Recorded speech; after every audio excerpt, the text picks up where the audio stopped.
Պուտին-Թրամփ հանդիպման ապագան մշուշոտ է, ըստ Սպիտակ տան Բուդապեշտում երկու նախագահների հանդիպումը հետաձգվել է։ Ես չեմ ուզում զուր ժամանակ վատնել, բայց ես չեմ ասում, որ Պուտինի հետ հանդիպումը ժամանակի վատնում կլինի։ Երբեք չգիտես, թե ինչ կարող է պատահել, ասել է Թրամփը, պատասխանելով լրագրողի հարցին, թե արդյոք չեղարկվել է Ռուսաստանի նախագահի հետ հանդիպումը։ Միացյալ Նահանգների առաջնորդը նշել է, որ իրենք դեռ հստակ որոշում չեն կայացրել։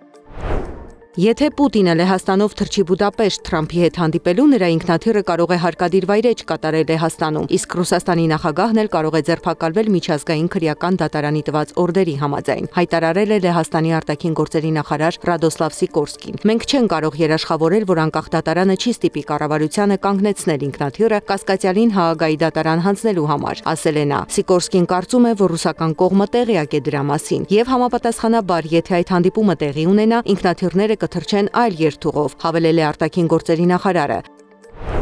Թմբկահարից հաղորդավար ու վերջապես վարչապետ։ Պատմական խորհրդարանական քվեարկության արդյունքում Սանաե Տակաիչին ընտրվել է Ճապոնիայի վարչապետ, դառնալով երկրի պատմության մեջ առաջին կին վարչապետը։ 64-ամյա Տակաիչին նախկինում զբաղեցրել է բարձրաստիճան կառավարական պաշտոններ, այդ թվում տնտեսական անվտանգության նախարարի, ներքին գործերի եւ կապի նախարարների պաշտոններ։ Նա նաեւ աշխատել է որպես հեռուստահաղորդավար։ Դրանից առաջ էլ Metal Rock խմբի թմբկահար է եղել։ Երկու անհաջող փորձից հետո Տակաիչին վերջապես հասել է իր վաղեմի նպատակին, դառնալով Ճապոնիայի առաջին կին վարչապետը։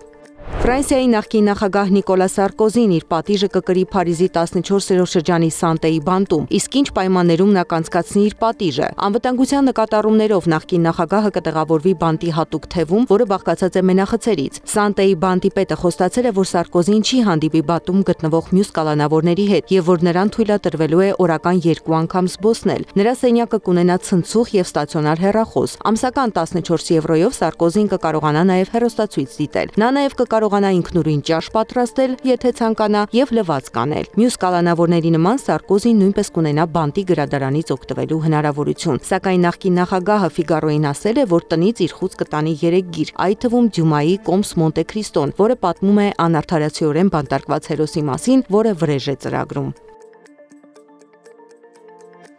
Լուվրի թանգարանի հայտնի պատուհանը տեսարժան վայր է դարձել։ Փարիզի բնակիչներն ու զբոսաշրջիկները սելֆի են անում այն պատուհանի տակ, որով գողերը մտել էին Լուվր ու թալանել այն։ Կողոպուտը տեղի էր ունեցել անցած կիրակի։ 4 գողերը մտել էին թանգարանի Ապոլոն պատկերասրահ ու տարել 9 զարդ։ Գողության վնասը գնահատվում է 88 միլիոն եվրո։ Լուվրից գողացված զարդերն ապահովագրված չեն եղել եւ Ֆրանսիան չի ստանա փոխհատուցում դրանց կորստի համար, հայտնել է երկրի մշակույթի նախարարությունը։ Անգլիայում կինը գլխուղեղի վիրահատության ժամանակ կլարնետ է նվագել։ Վիրահատությունն անցկացվել է տեղային անզգայացման միջոցով։ 65-ամյա կինը նշել է, որ պարզապես հիանալի էր տեսնել եւ զգալ, թե ինչպես էին վիրահատության ժամանակ իր մատներն ավելի լավ եւ արագ շարժվում։ Կնոջ մոտ ախտորոշվել էր Պարկինսոնի հիվանդություն, որն ազդել էր նրա քայլելու, լողալու, պարելու եւ երաժշտական գործիք նվագելու ունակության վրա։ 4 ժամ տևած վիրահատության նպատակն էր մեղմել հիվանդության ախտանիշները։ Զարա Սարգսյան, ABC Media։